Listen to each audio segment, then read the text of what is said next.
தமிழகத்திற்கு தேவையான திட்டங்களை மத்தியிலிருந்து பெறுவோம். தமிழ்நாட்டு மக்கள் என்ன எண்ணுகின்றார்களோ அந்த எண்ணப்படி மத்திய அரசோடு இணைந்து பணியாற்றி நமக்கு தேவையான நிதிகளை பெற்று தேவையான திட்டங்களை பெற்று தமிழ்நாடு இந்தியாவிலே நம்பர் 1 மாநிலம் என்ற பெருமையை உருவாக்கும் என்று சொல்லி மேடைகளை வீட்டுக்கின்ற நம்முடைய அற்புதமான வேட்பாளர்கள், சிறப்பாக பணியாற்றக்கூடிய வேட்பாளர்கள், அனைத்து இந்திய அண்ணா திராவிட முன்னேற்ற கழக வேட்பாளருக்கு இரட்டை சின்னத்திலே வாக்களியுங்கள். பாட்டாளி மக்கள் கட்சி வேட்பாளருக்கு மாம்பழ சின்னத்திலே வாக்களியுங்கள். பாரதிய ஜனதா கட்சி வேட்பாளருக்கு தாமரை சின்னத்திலே வாக்களியுங்கள்.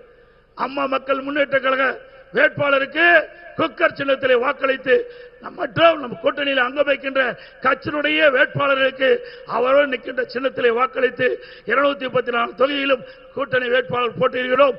அத்தனையில் 210 இடங்களில் வெல்லுவதற்கு நீங்கள் முழு ஆதரவு கொடுக்க வேண்டும் என்று சொல்லி இங்கே அமர்ந்திருக்கின்ற அனைத்து வேட்பாளர்களும் வெற்றி பெற செய்ய வேண்டுமாய் இருகரம் கூப்பி வேண்டி கேட்டு விடைபெறுகின்றேன். நன்றி, வணக்கம்.